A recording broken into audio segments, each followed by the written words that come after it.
رحيم سراج.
زين.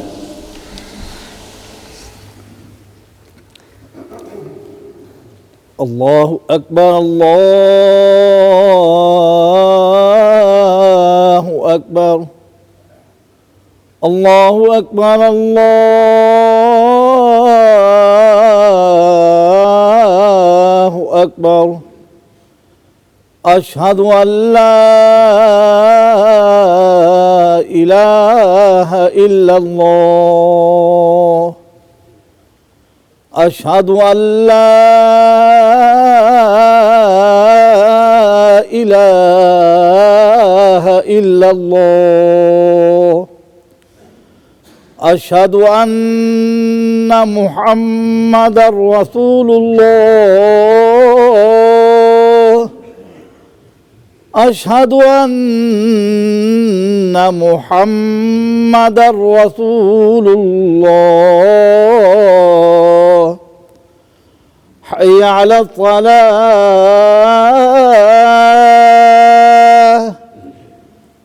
حي على الصلاة.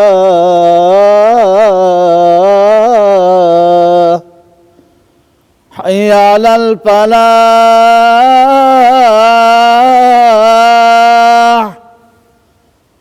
حي على الفلاح.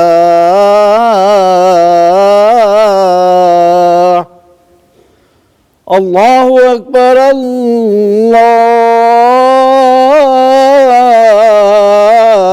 الله أكبر. لا إله إلا الله.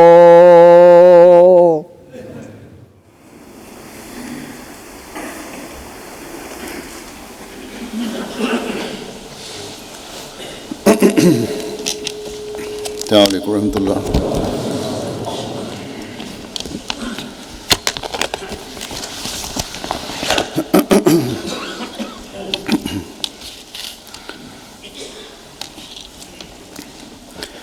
أشهد أن لا إله إلا الله وحده لا شريك له وأشهد أن محمدًا عبده ورسوله. أما بعد فأعوذ بالله من الشيطان الرجيم. بسم الله الرحمن الرحيم.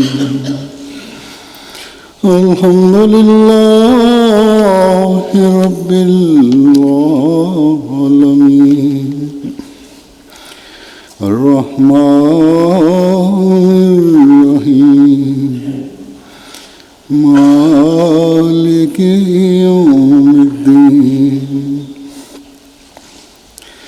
إياك إياك نعبد وإياك نستعين اهدنا الصراط المستقيم صراط الذين أنعمت عليهم غير المغضوب عليهم ولا الضالين.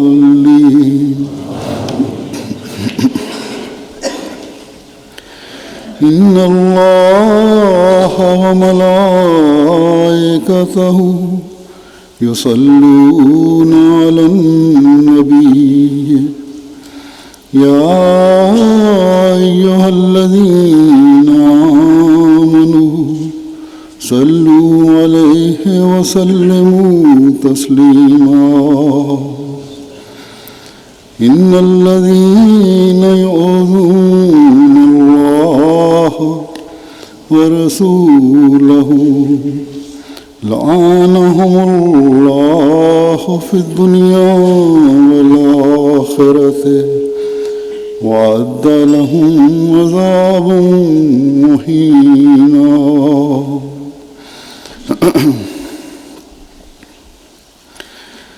ان آیات کا یہ ترجمہ ہے کہ یقیناً اللہ اور اس کے فرشتے نبی پر رحمت بھیجتے ہیں. اے وہ لوگو جو ایمان لائے ہو تم بھی اس پر درود اور خوب خوب سلام بھیجو. یقیناً وہ لوگ جو اللہ اور اس کے رسول کو اذیت پہنچاتے ہیں اللہ نے ان پر دنیا میں بھی لعنت ڈالی ہے اور آخرت میں بھی، اور اس نے ان کے لیے رسوا کن عذاب تیار کیا ہے.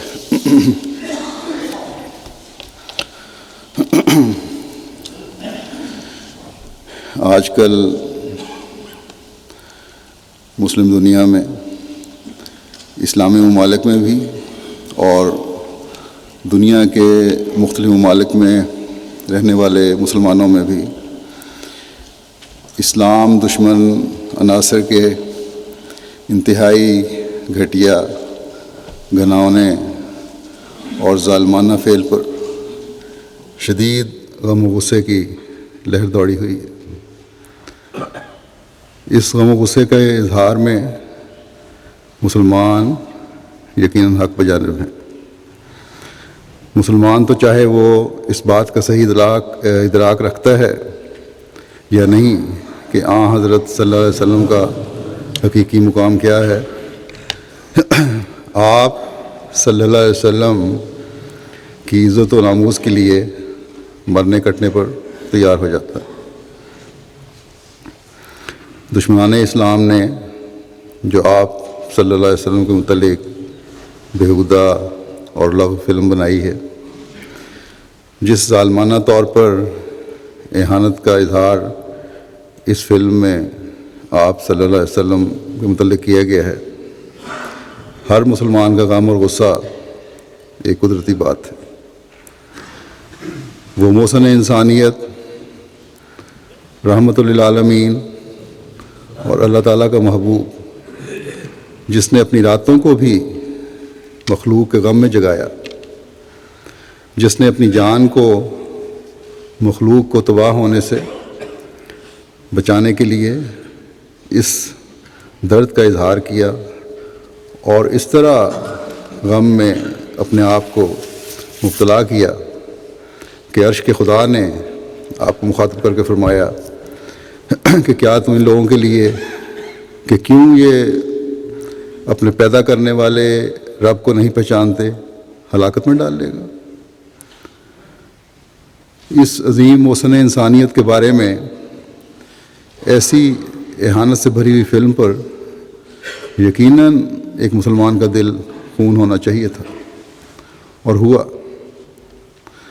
اور سب سے بڑھ کر ایک احمدی مسلمان کو تکلیف پہنچی کہ ہم حضرت صلی اللہ علیہ وسلم کے عاشق صادق اور غلام صادق کے ماننے والوں میں سے ہیں، جس نے ہمیں حضرت صلی اللہ علیہ وسلم کے عظیم مقام کا ادراک عطا فرمایا.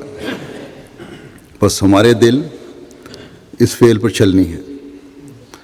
ہمارے جگر کٹ رہے ہیں، ہم خدا تعالیٰ کے حضور سجدہ ریز ہیں کہ ان ظالموں سے بدلہ لے، انہیں وہ عبرت کا نشان بنا جو رہتی دنیا تک مثال بن جائے۔ ہمیں تو زمانے کے امام نے عشق رسول صلی اللہ علیہ وسلم کا اس طرح ادراک عطا فرمایا ہے کہ جنگل کے سانپوں اور جانوروں سے صلح ہو سکتی ہے، لیکن ہمارے آقا و مولا حضرت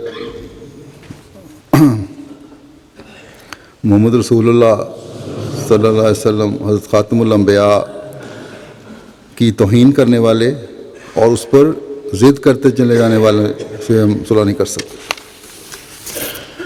حضرت مسیح موعود علیہ الصلوۃ والسلام فرماتے ہیں کہ مسلمان وہ قوم ہے جو اپنے نبی کریم کی عزت کے لیے جان دیتے ہیں، اور وہ اس بے عزتی سے مرنا بہتر سمجھتے ہیں کہ ایسے شخصوں سے دلی صفائی کریں اور ان کے دوست بن جائیں جن کا کام دن رات یہ ہے کہ وہ ان کے رسول کریم صلی اللہ علیہ وسلم کو گالیاں دیتے ہیں اور اپنے رسالوں اور کتابوں اور اشتہاروں میں نہایت توہین سے ان کا نام لیتے ہیں اور نہایت گندے الفاظ سے ان کو یاد کرتے ہیں۔ یاد رکھیں، آپ فرماتے ہیں کہ یاد رکھیں کہ ایسے لوگ اپنی قوم کے بھی خیر خواہ نہیں ہیں،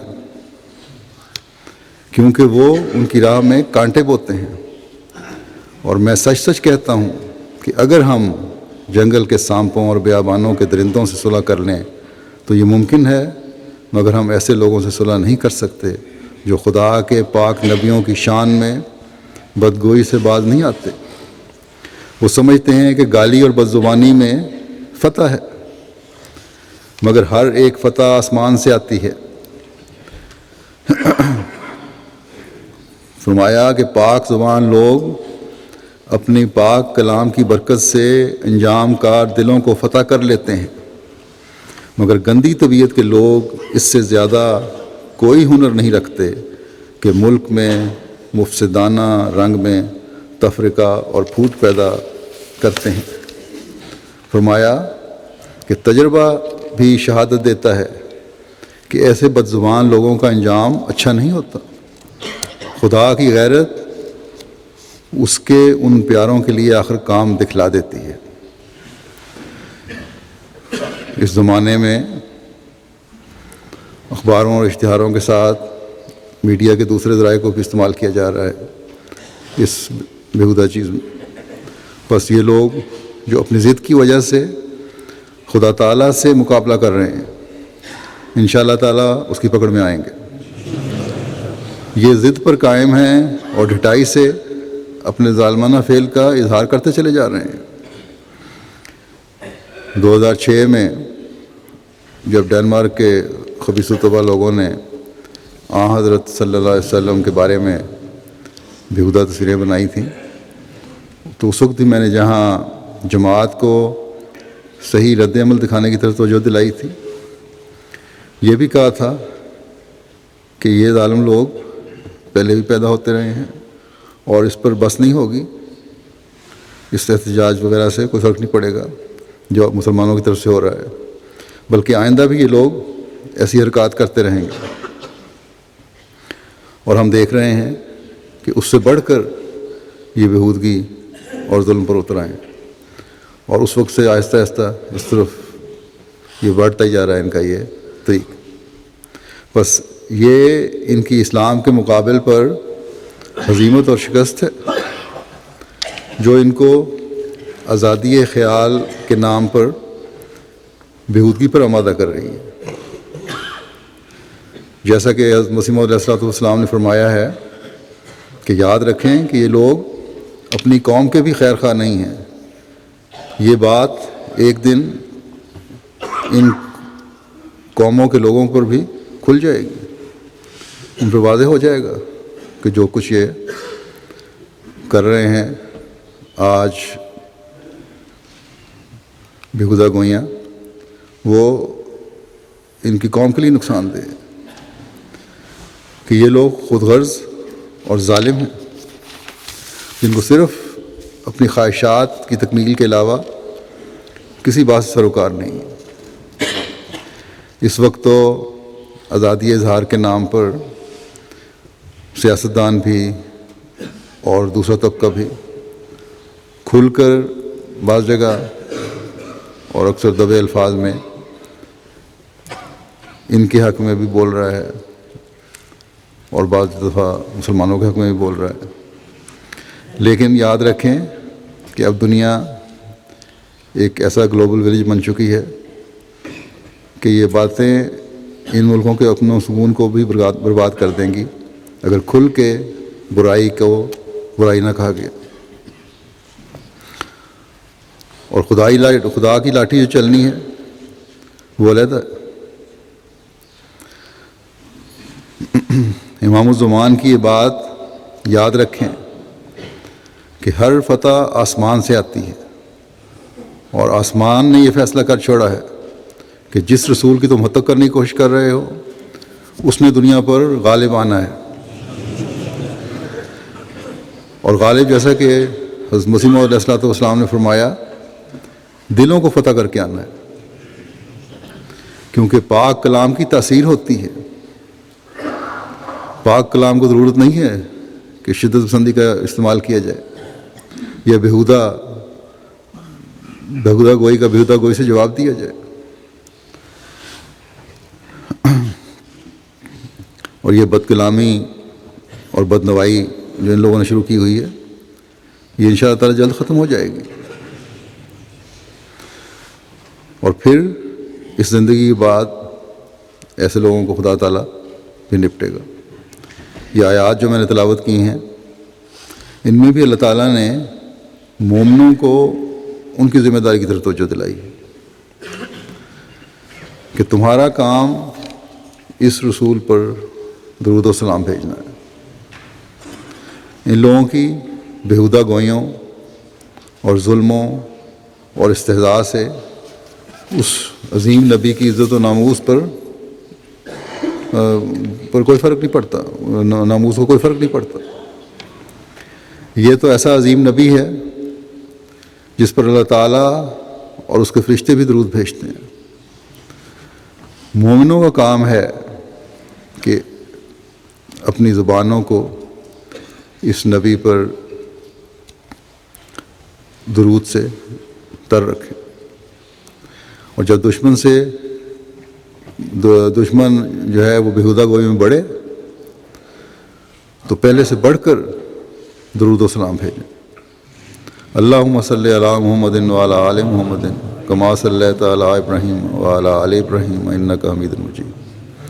اللہم بارک علی محمد وعلی آل محمد کما بارکت علی ابراہیم وعلی آل ابراہیم انک حمید مجید۔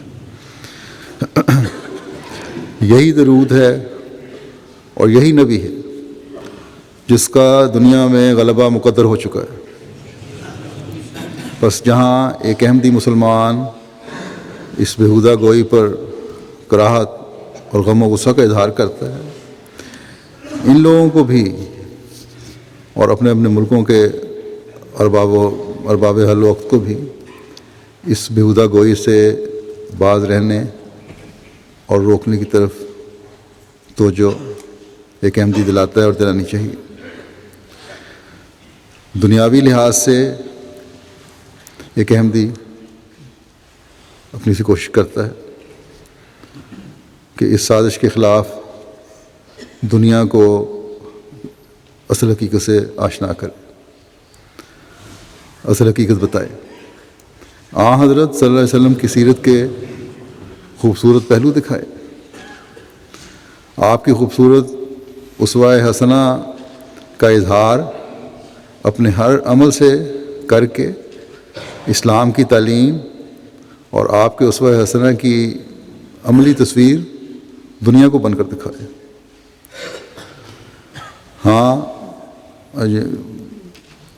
یہ بھی ساتھ جیسا کہ میں نے کہا درود و سلام کی طرف بھی پہلے سے بڑھ کر توجہ دے۔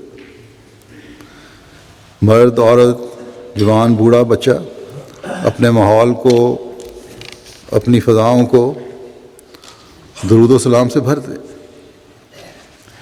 اپنے عمل کو اسلامی تعلیم کا عملی نمونہ بنا دے۔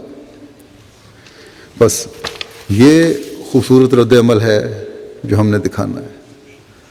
باقی ان ظالموں کے انجام کے بارے میں خدا تعالیٰ نے دوسری آیت میں بتا دیا ہے کہ رسول کو اذیت پہنچانے والے یا اس زمانے میں حقیقی مومنوں کا دل آپ صلی اللہ علیہ وسلم کی ذات کے حوالے سے تکلیف پہنچا کر چھلنی کرنے والوں کو خدا تعالیٰ خود نپٹ لے گا۔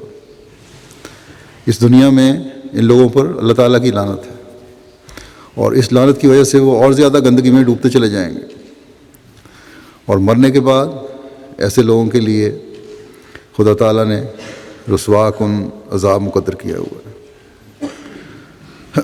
حضرت مسیح موعود علیہ الصلوۃ والسلام نے اسی مضمون کو بیان فرمایا ہے کہ ایسے بد زبان لوگوں کا انجام اچھا نہیں ہوتا۔ بس یہ لوگ اپنے انجام کو پہنچیں گے اس دنیا میں اللہ تعالیٰ کی لعنت کی صورت میں، اور مرنے کے بعد رسوا کن عذاب کی صورت میں۔ مسلمانوں کو بھی، جو دوسرے مسلمان ہیں، اللہ تعالیٰ کی تعلیم کے مطابق، اللہ تعالیٰ کے حکم کے مطابق یہ رد عمل دکھانا چاہیے کہ درود شریف سے اپنے ملکوں، اپنے علاقوں، اپنے ماحول کی فضاؤں کو بھر دیں۔ یہ رد عمل ہے۔ یہ رد عمل تو بے فائدہ ہے کہ اپنے ہی ملکوں میں اپنی ہی جائیدادوں کو آگ لگائی جائے، یا اپنے ہی ملک کے شہریوں کو مارا جائے، یا جلوس نکل رہے ہیں تو پولیس کو مجبوراً اپنے شہریوں پر فائرنگ کرنی پڑے، اپنے لوگ ہی مر رہے ہوں۔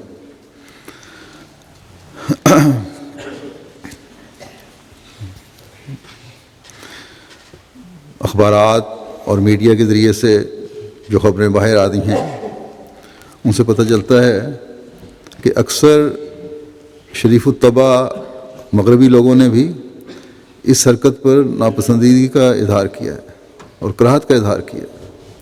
وہ لوگ جو مسلمان نہیں ہیں انہوں نے بھی، جو شرافت جن کی فطرت میں ہے، اس کو پسند نہیں کیا۔ امریکہ میں بھی اور یہاں بھی۔ لیکن جو لیڈرشپ ہے وہ ایک طرف تو یہ کہتی ہے کہ یہ غلط ہے، اور دوسری طرف آزادی اظہار و خیال کو آڑ بنا کر اس کی تائید بھی کرتی ہے۔ یہ دو عملی نہیں چل سکتی۔ آزادی کے متعلق قانون کوئی آسمانی صحیفہ نہیں ہے۔ میں نے امریکہ میں سیاستدانوں کو وہاں کی تقریر میں یہ بھی کہا تھا کہ دنیا داروں کے بنائے ہوئے قانون میں سکم ہو سکتا ہے، غلطیاں ہو سکتی ہیں، بعض پہلو قانون بناتے ہوئے نظروں سے اوجھل ہو سکتے ہیں، کیونکہ انسان غیب کا علم نہیں رکھتا، لیکن اللہ تعالیٰ عالم الغیب ہے۔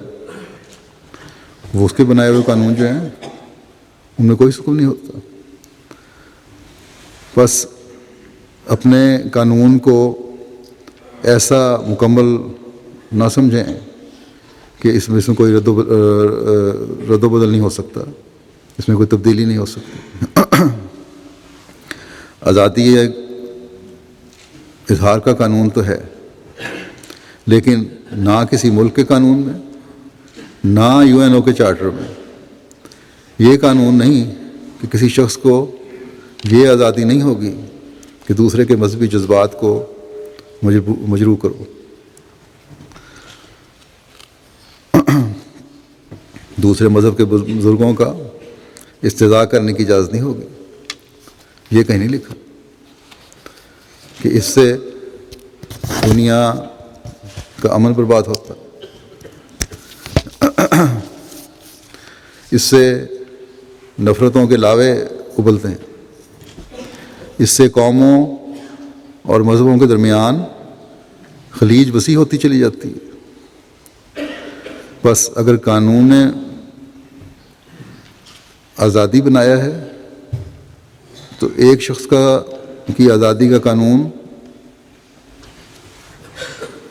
تو بے شک بنائیں، لیکن دوسرے شخص کے جذبات سے کھیلنے کا قانون نہ بنائیں۔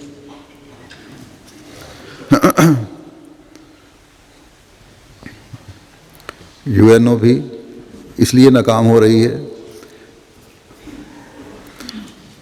کہ یہ ناکام قانون بنا کر سمجھتے ہیں کہ ہم نے بڑا کام کر لیا۔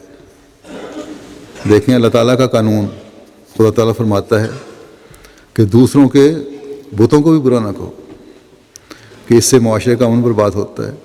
تم بتوں کو برا کہو گے، وہ نہ جانتے ہوئے تمہارے سب طاقتوں والے خدا کے بارے میں نازیبا الفاظ استعمال کریں گے، جس سے تمہارے دلوں میں رنج پیدا ہوگا، دلوں کی قدورتیں بڑھیں گی، لڑائیاں اور جھگڑے ہوں گے، ملک میں فساد برپا ہوگا۔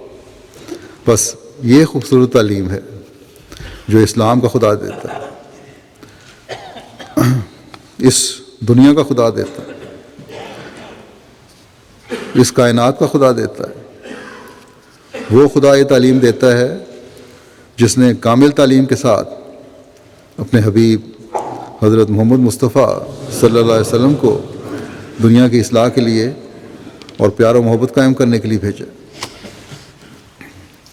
جس نے آپ صلی اللہ علیہ وسلم کو رحمت للعالمین کا لقب دے کر تمام مخلوق کے لیے رحمت بنا کے بھیجا ہے۔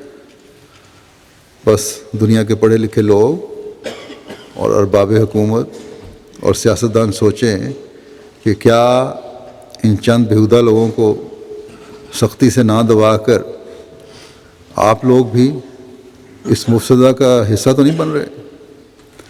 عوام الناس سوچیں دنیا کے کہ دوسروں کے مذہبی جذبات سے کھیل کر اور ان چند دنیا کے کیڑوں اور غلاظت میں ڈوبے ہوئے لوگوں کی ہاں میں ہاں ملا کر آپ بھی دنیا کے امن کی بربادی میں حصہ دار تو نہیں بن رہے۔ ہم تو مسلمان، احمدی مسلمان، دنیا کی خدمت کے لیے کوئی بھی دقیقہ نہیں چھوڑتے۔ امریکہ میں خون کی ضرورت پڑی، گزشتہ سال ہم نے 12,000 بوتلیں احمدیوں نے جمع کر کے دیں، اس سال پھر وہ جمع کر رہے ہیں۔ آج کل یہ ڈرائیو چل رہی تھی، ان کو میں نے کہا کہ ہم احمدی مسلمان تو زندگی دینے کے لیے اپنا خون دے رہے ہیں، اور تم لوگ اپنی ان حرکتوں سے اور ان حرکت کرنے والوں کی ہاں میں ہاں ملا کر ہمارے دل خون کر رہے ہو۔ بس یہ عمل ہے ایک احمدی مسلمان کا اور حقیقی مسلمان کا، اور یہ لوگ جو سمجھتے ہیں کہ ہم انصاف قائم کرنے والے ہیں، ان کے ایک طبقے کا یہ عمل ہے۔ مسلمانوں کو تو الزام دیا جاتا ہے کہ وہ غلط کر رہے ہیں، ٹھیک ہے، بعض رد عمل غلط ہیں، توڑ پھوڑ کرنا، جلاؤ گھیراؤ کرنا، معصوم لوگوں کو قتل کرنا، سفارتکاروں کی حفاظت نہ کرنا، ان کو قتل کرنا یا مارنا، یہ سب غلط ہے۔ لیکن اللہ تعالیٰ کے معصوم نبیوں کا استہزاء اور دریدہ دینی میں کرنا جو ہے بڑھنا، یہ بھی بہت بڑا گناہ ہے۔ اب دیکھا دیکھی گزشتہ دنوں فرانس کے رسالے کو بھی دوبارہ ابال آیا ہے، اس نے بھی پھر بیہودہ کارٹون شائع کیے ہیں جو پہلے سے بھی بڑھ کر بیہودہ ہیں۔ یہ دنیا دار دنیا کو ہی سب کچھ سمجھتے ہیں، لیکن نہیں جانتے یہ دنیا ہی ان کی تباہی کا سامان ہے۔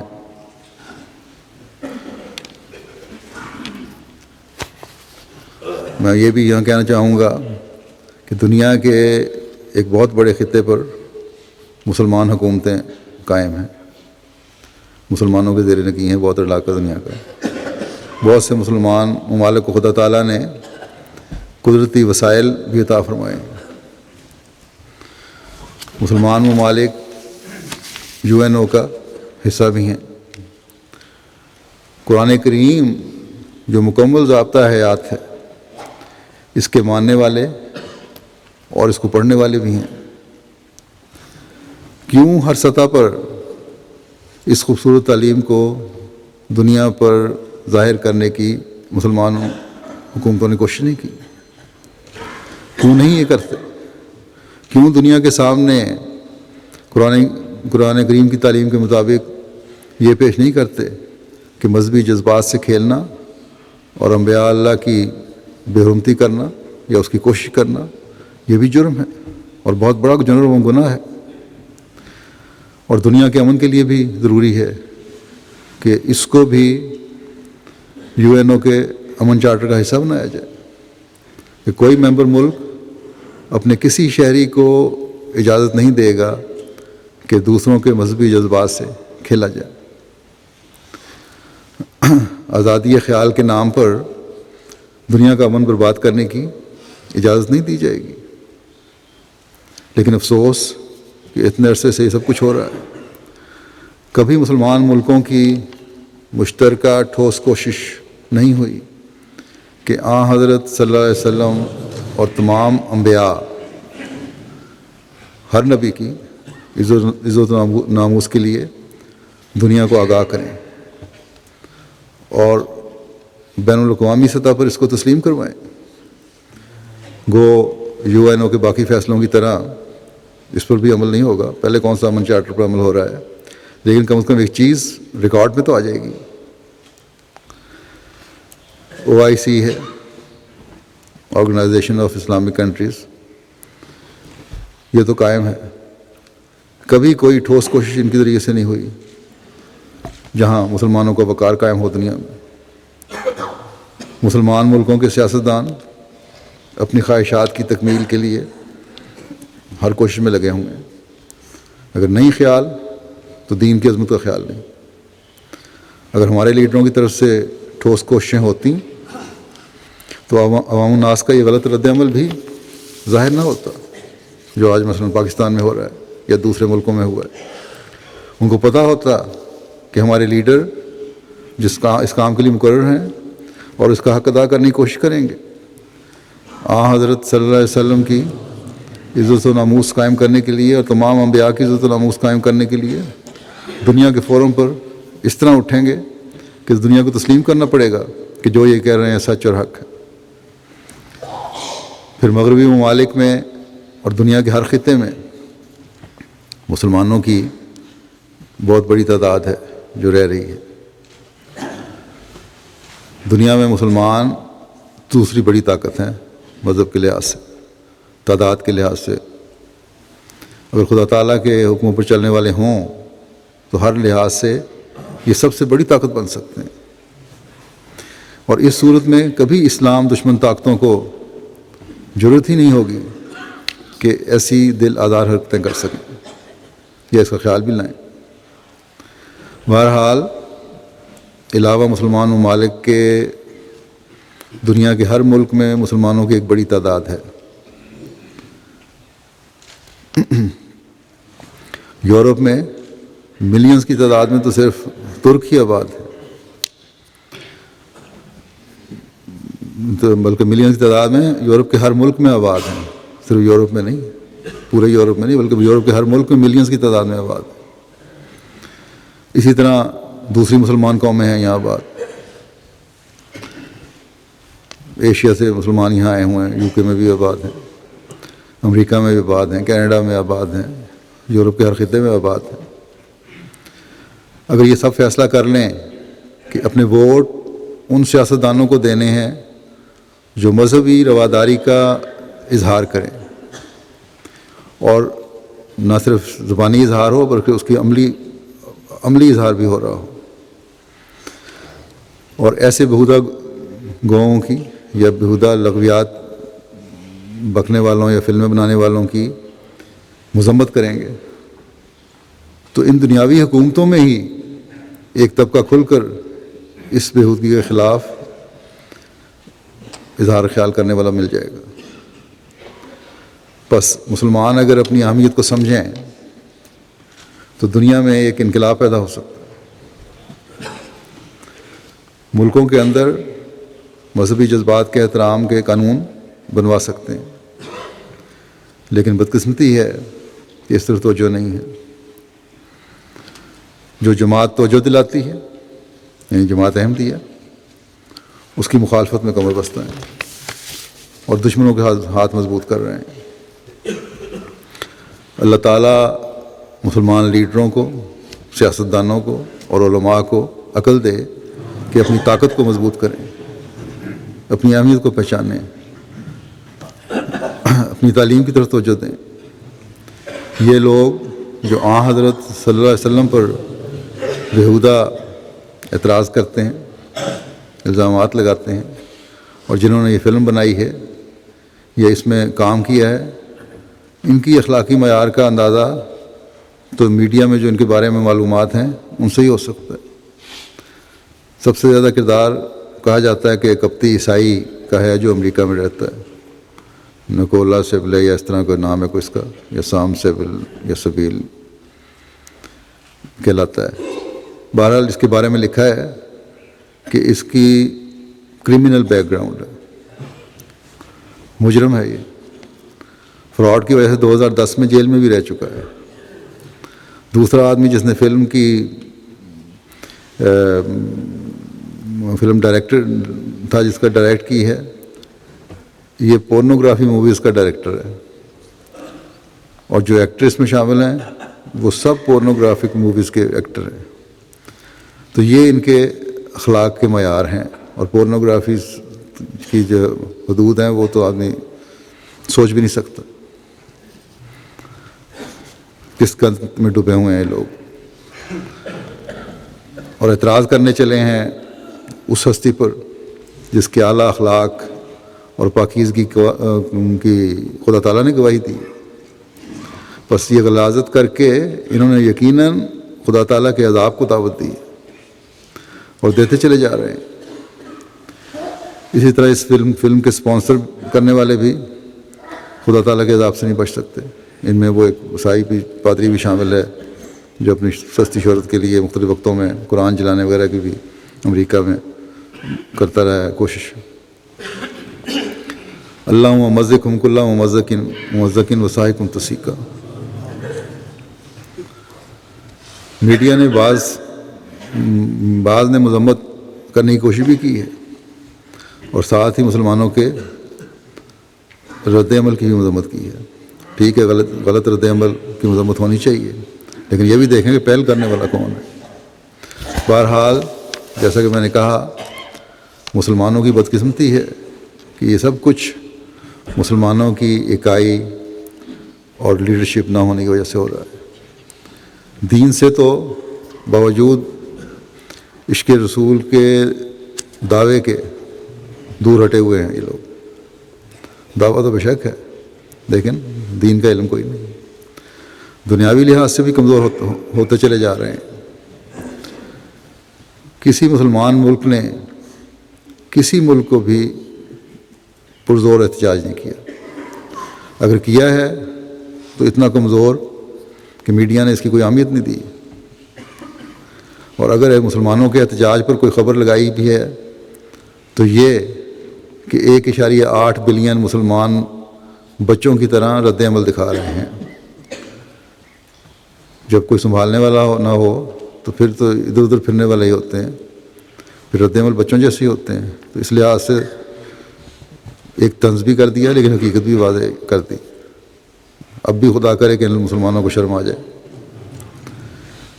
یہ لوگ جن کی دین کی آنکھ تو اندھی ہے، جن کو انبیاء کے مقام کا پتہ ہی نہیں ہے، جو حضرت عیسیٰ علیہ السلام کے مقام کو بھی گرا کر خاموش رہتے ہیں، ان کو تو مسلمانوں کے حضرت صلی اللہ علیہ وسلم کے لیے جذبات کے اظہار بچوں کی طرح کا رد عمل نظر آئے گا.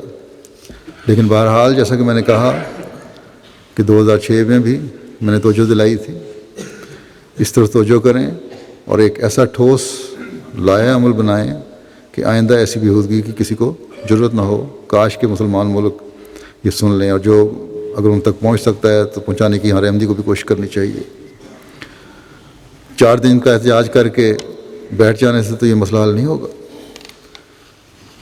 پھر یہ بھی ایک جگہ سے تجویز آئی تھی، لوگ بھی مختلف تجویزیں دیتے رہتے ہیں کہ دنیا بھر کے مسلمان وکلاء جو ہیں یہ اکٹھے ہو کر پٹیشن کریں، کاش کہ مسلمان وکلاء جو بین الاقوامی مقام رکھتے ہیں اس بارے میں سوچیں، اس کی امکانات پر یا ممکنات پر غور کریں کہ ہو بھی سکتا ہے کہ نہیں، یا کوئی راستہ نکالیں۔ کب تک ایسی بےہودگی کو ہوتا دیکھتے رہیں گے اور اپنے ملکوں میں احتجاج اور توڑ پھوڑ کر کے بیٹھ جائیں گے؟ اس کا اس مغربی دنیا پر تو کوئی اثر نہیں ہوگا، یا ان بنانے والوں پر تو کوئی اثر نہیں ہوگا۔ اگر معصوموں پر حملہ کریں گے ان ملکوں میں،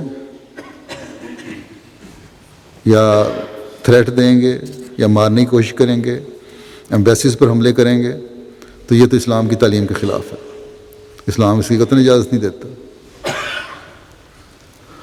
حضرت صلی اللہ علیہ وسلم کی ذات پر خود اعتراض لگوانے کے موقع پیدا کر دیں گے اس صورت میں، تو بس شدت پسندی اس کا جواب نہیں ہے۔ اس کا جواب وہی ہے جو میں بتا آیا ہوں کہ اپنے اعمال کی اصلاح اور درود و سلام اس نبی پر جو انسانیت کا نجات دہندہ ہے، اور دنیاوی کوششوں کے لیے مسلمان ممالک کا ایک ہونا،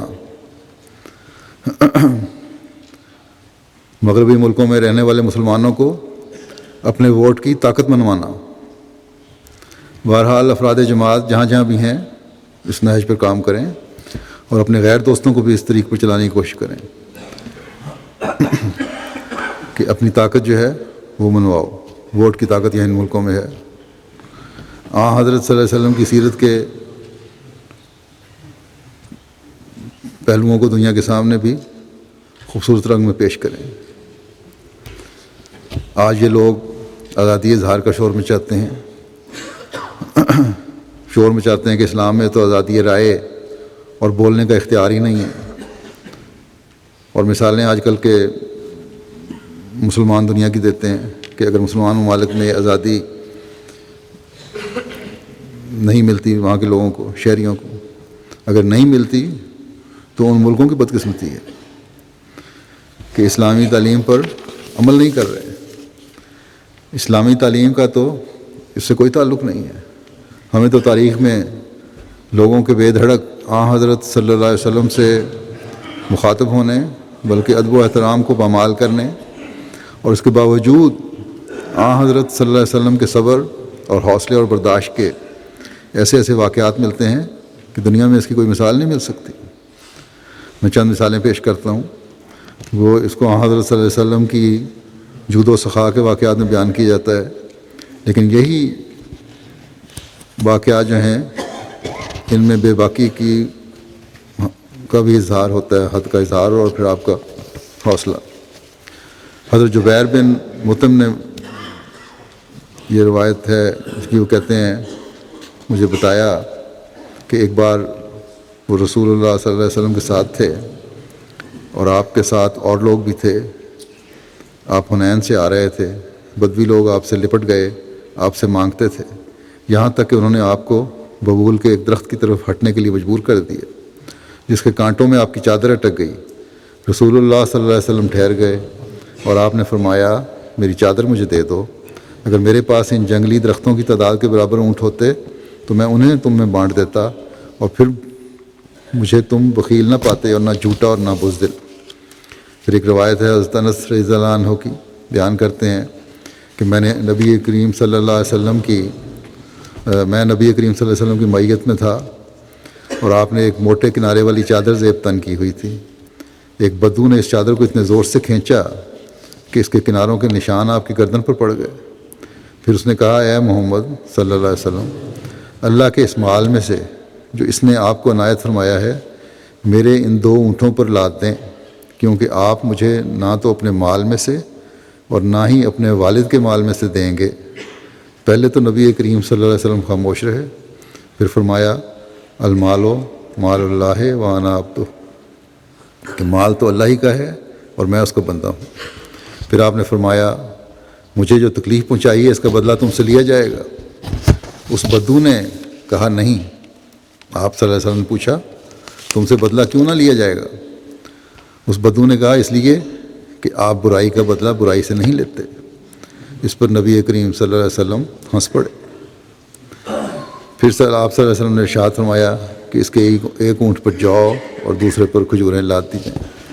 تو یہ ہے وہ صبر و برداشت کا مقام جو حضرت صلی اللہ علیہ وسلم کا تھا، اور پھر اپنوں سے نہیں دشمنوں سے بھی تھا۔ یہ ہیں وہ اعلیٰ اخلاق، جود و سخا بھی ہے اور صبر و برداشت بھی، اور وسعت حوصلہ کا اظہار بھی ہے۔ یہ اعتراض کرنے والے جاہل بغیر علم کے اٹھتے ہیں اور اعتراض کر دیتے ہیں۔ اس رحمت للعالمین پر کہ یہ انہوں نے سختی تھی اور فلاں تھا اور فلاں تھا۔ پھر قرآن کریم پر اعتراض ہے، یہ بھی سنا ہے، اس فلم میں لگایا گیا، میں نے دیکھی تو نہیں، جو میں نے سنا ہے لوگوں سے کہ یہ قرآن کریم بھی حضرت ختیجہ کے چچا زاد بھائی جو تھے ورقہ بن نوفل، جن کے پاس لے کے گئی تھیں آپ کو پہلی وحی کے بعد حضرت ختیجہ، کہ انہوں نے قرآن کریم لکھ کے دیا تھا۔ کفار تو یہ اعتراض بھی کرتے رہے آپ کی زندگی میں کہ یہ قرآن جو تم قسطوں میں اتار رہے ہو تو اللہ کا کلام ہے تو یکدم کیوں نہیں اترا؟ یہ بیچارے بالکل ہی بے علم ہیں، بلکہ تاریخ سے بھی نابلد۔ بہرحال جو بنانے والے ہیں وہ تو ایسے ہی ہیں، لیکن ایک دو پادری جو ان میں شامل ہیں جو اپنے آپ کو علمی سمجھتے ہیں وہ بھی علمی لحاظ سے بالکل جاہل ہیں۔ ورقہ بن نوفل نے تو یہ کہا تھا کہ کاش میں اس وقت زندہ ہوتا جب تجھے تیری قوم وطن سے نکالے گی، اور کچھ عرصے بعد وہ وفات بھی ہو گئی ان کی۔ پھر یہ جو پادری ہیں تاریخ اور حقائق سے، جیسا کہ میں نے کہا، بالکل ہی نابلد ہیں۔ مستشرقین جو ہیں اس بحث میں ہمیشہ پڑے رہے قرآن کے بارے میں کہ یہ صورت کہاں اتری اور وہ صورت کہاں اتری، نازل ہوئی، مدینہ میں یا مکہ میں، اس بات پہ بھی بحث کرتے ہیں، اور یہ کہتے ہیں کہ اس نے لکھ کر دے دیا تھا۔ اور پھر قرآن کریم کا اپنا چیلنج ہے کہ اگر سمجھتے ہو کہ لکھ کے دے دیا تو اس جیسی ایک صورت ہی لا کے دکھا دو۔ پھر جذبات کے احترام کا سوال پیدا ہوتا ہے، اس میں بھی آپ صلی اللہ علیہ وسلم کا کوئی ثانی نہیں، باوجود اس علم کے کہ آپ سب نبیوں سے افضل ہیں۔ یہودی کے جذبات کے احترام کے لیے آپ فرماتے ہیں کہ مجھے موسیٰ پر فضیلت نہ دو۔ غرباء کے جذبات کا خیال ہے اور ان کے مقام کی اس طرح آپ نے عزت فرمائی کہ ایک دفعہ آپ کے ایک صحابی جو مالدار تھے دوسرے لوگوں پر اپنی فضیلت ظاہر کر رہے تھے۔ رسول کریم صلی اللہ علیہ وسلم نے یہ بات سن کر فرمایا کہ کیا تم سمجھتے ہو کہ تمہاری یہ قوت اور طاقت اور تمہارا یہ مال تمہیں اپنے زور بازو سے ملے ہیں؟ ایسا ہرگز نہیں۔ تمہاری قومی طاقت اور مال کی طاقت سب غرباء ہی کے ذریعے سے آتے ہیں۔ یہ آزادی کے دعوے دار آج غرباء کے حقوق قائم کرتے ہیں، ان کے حقوق کی تحفظ کے لیے کوشش کرتے ہیں، یہ اعلان کرتے ہیں۔ آپ صلی اللہ علیہ وسلم نے آج سے 1400 سال پہلے یہ حقوق قائم فرما دیے، یہ کہہ کر کہ مزدور کی مزدوری اس کا پسینہ خشک ہونے سے پہلے دو۔ بس کہاں کہاں یہ مقابلہ کریں گے اس محسن انسانیت کا؟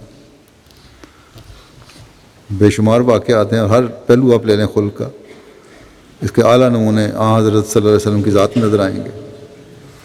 پھر اور نہیں تو یہی الزام لگا دیا ہے کہ نعوذ باللہ آپ کو عورتیں بڑی پسند تھیں،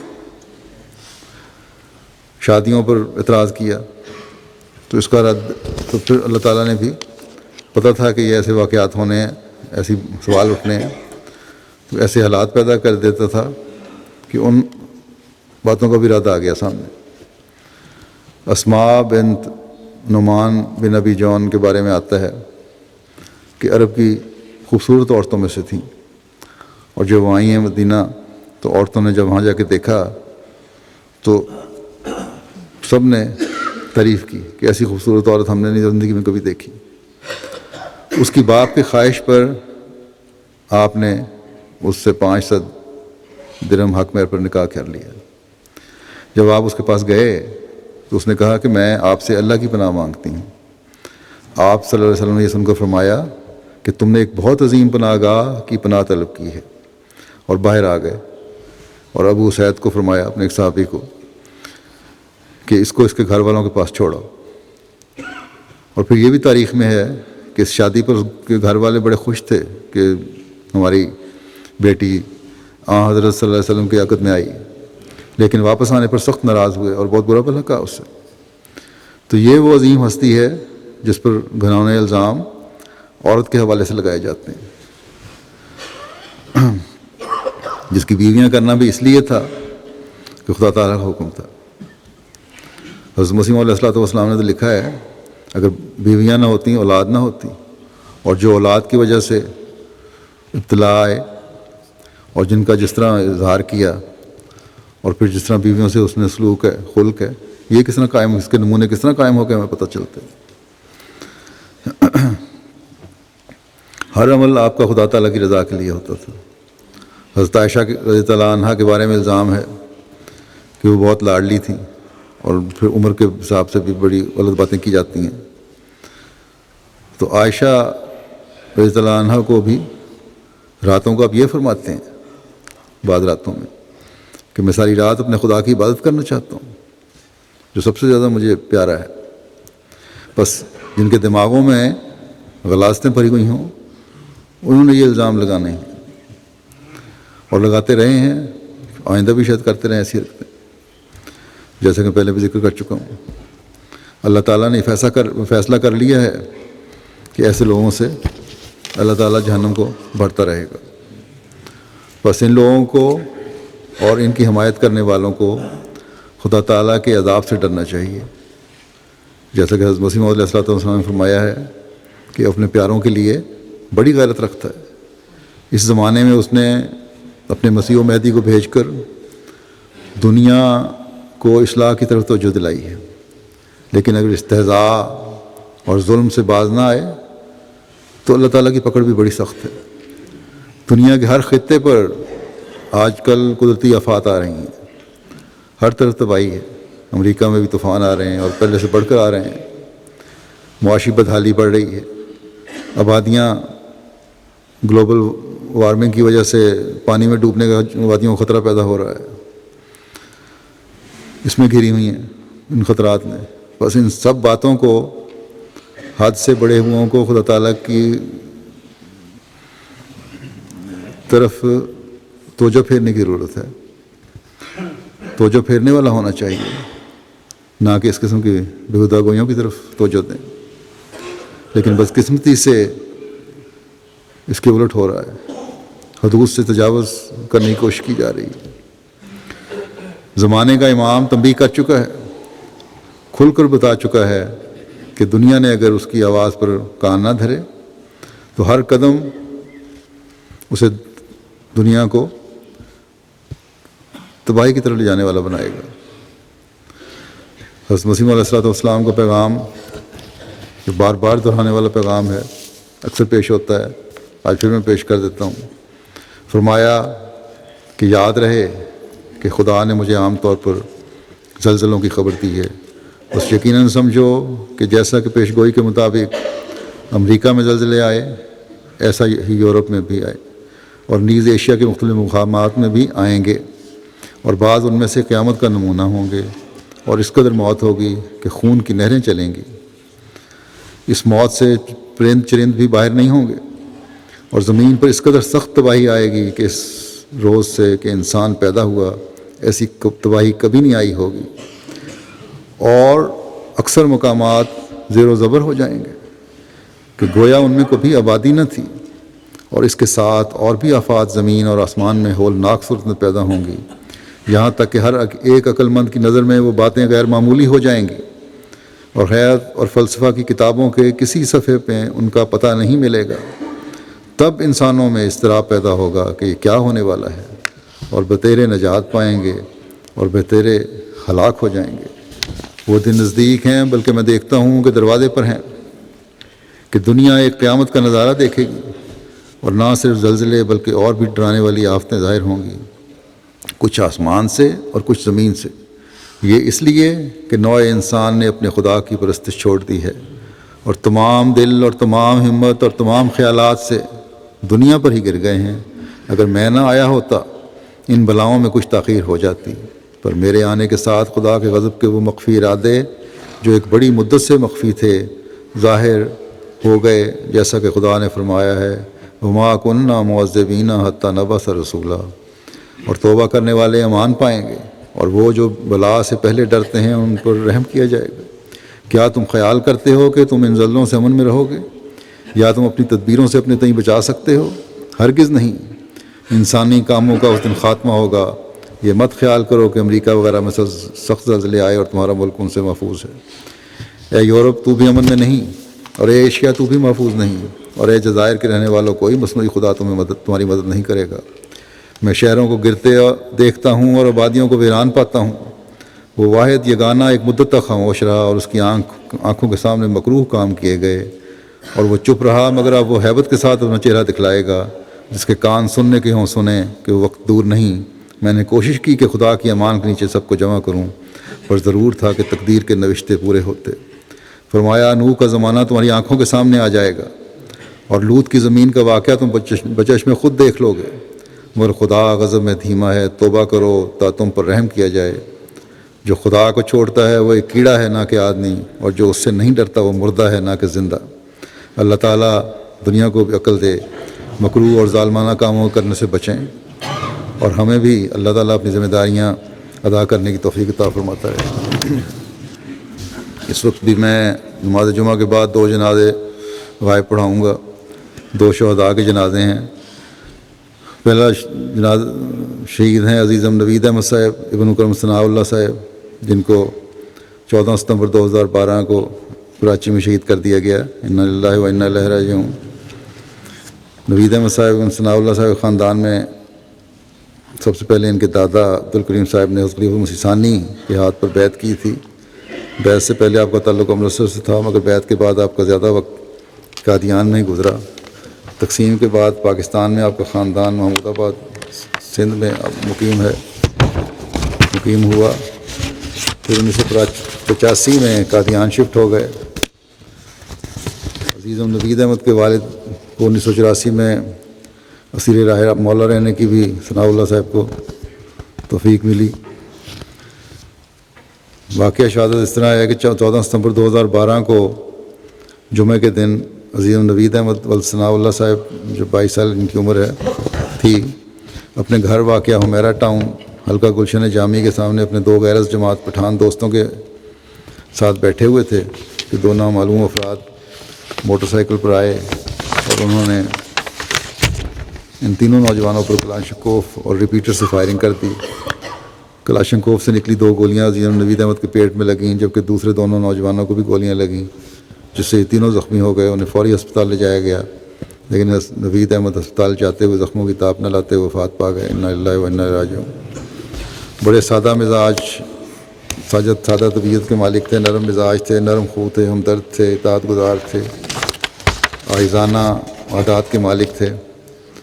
پڑھائی کا شوق تھا، لیکن غربت کی وجہ سے مڈل کے بعد پڑھائی نہیں کر سکے، اپنے والد کے ساتھ کام کرتے تھے، تو پھر اس کام کے دوران ہی انہوں نے میٹرک بھی پرائیویٹ طور پہ پاس کیا امتحان۔ اس رمضان میں بھی خود خدا علمدے کی ڈیوٹی میں اپنے آپ کو پیش کیا، اکثر خود پیش کیا کرتے تھے، اور بڑے آسن رنگ میں ڈیوٹیاں سر انجام دیتے تھے۔ جہاں یہ کام کرتے تھے ساتھی افسران بھی آپ کے اخلاق اور ایمانداری سے بہت متاثر تھے۔ آپ کی نماز جنازہ پر بھی دفتر سے کئی افراد نے شرکت کی۔ نیز آپ کے ادارے کے مالک اور اس کی فیملی کے ممبران آپ کے گھر تعزیت کی غرض سے آئے۔ ان کی والدہ ہیں، والدین دونوں ہیں، زندہ ہیں ان کے، اور 2 بھائی ہیں اور 2 بہنیں ہیں۔ دوسرا جنازہ ہے مکرم محمد احمد صدیقی صاحب ابن مکرم ریاض احمد صاحب صدیقی شہید کا، جو ان کی 15 ستمبر سے اگلے دن ہی کراچی میں ان کی شہادت ہوئی۔ کراچی میں ٹارگٹ کلنگ جو ہے، شہادتیں جو ہیں بہت زیادہ ہو رہی ہیں، ان کے لیے بھی دعا کریں اللہ تعالیٰ کراچی کے احمدیوں کو اپنے حفظ و امان میں رکھے۔ اب آج کل سب سے زیادہ جو شہادتوں کا ہے ٹارگٹ کر کے شہادتیں کی جا رہی ہیں وہ کراچی میں ہے، اور بعض حکومتی اداروں کی طرف سے جو زیادتیاں کی جا رہی ہیں وہ پنجاب میں ہیں۔ لیکن بہرحال اللہ تعالیٰ ہر جگہ ہر احمدی کو محفوظ رکھے۔ محمد احمد صدیقی صاحب شہید کے خاندان کا تعلق کراچی سے ہے۔ آپ کے خاندان میں احمدیت ان کے بھائی عمران صدیقی صاحب کی بیعت کے سے ہوا، جو 2001 میں امریکہ میں بیعت کر کے جماعت میں شامل ہوئے تھے۔ اس کے بعد عمران صدیقی صاحب کو تبلیغ سے آپ کے دیگر 2 بھائیوں کی بیعت کی، عمیر صدیقی اور رضوان صدیقی۔ اس کے بعد بشمول والدین کے پورا خاندان بیعت کر کے جماعت میں شامل ہو گیا۔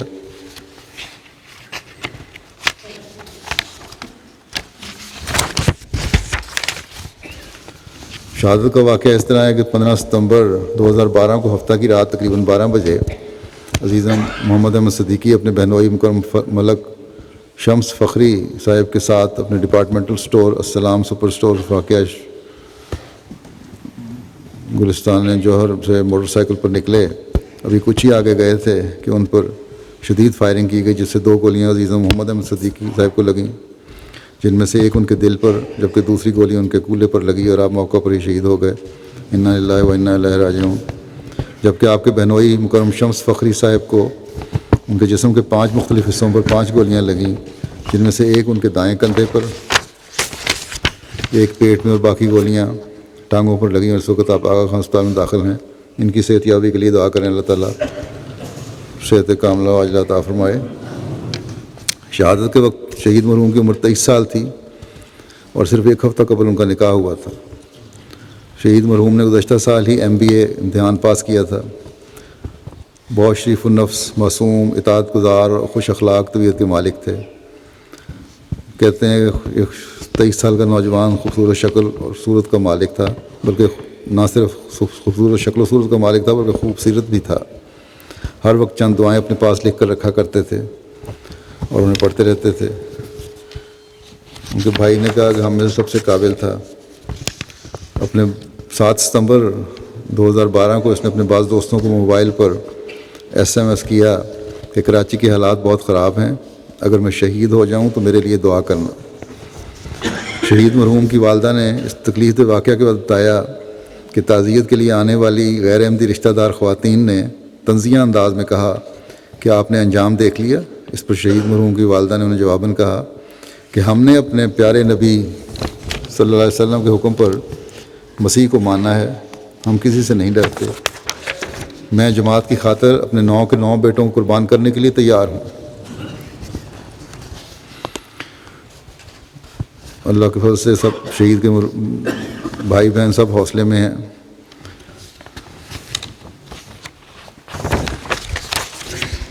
شہید مرحوم کے والد صاحب پہلے وفات پا چکے ہیں۔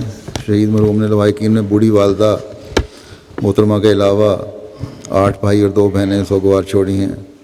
آپ بہن بھائیوں میں سب سے چھوٹے تھے۔ اللہ تعالیٰ ان کے درجات بلند کرے، ان سب شہداء کے وفات کا سلوک فرمائے اور پیچھے رہنے والوں کو صبر، ہمت اور حوصلہ دے، اور پاکستان کے ہر احمدی کی اپنی حفاظت فرمائے۔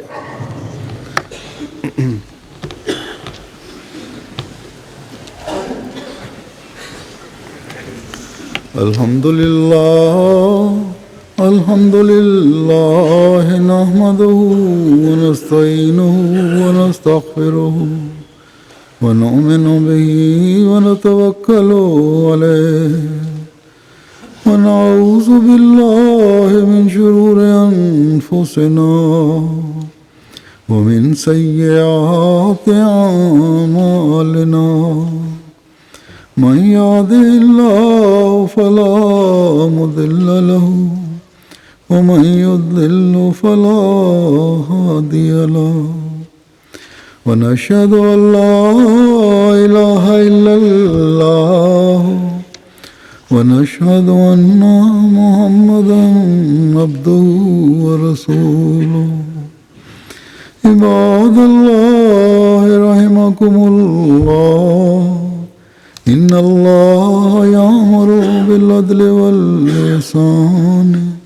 وإيتاء ذي القربى وينهى عن الفحشاء والمنكر والبغي يعظكم لعلكم تذكرون اذكروا الله يذكركم وادعوه يستجب لكم ولذكر الله أكبر.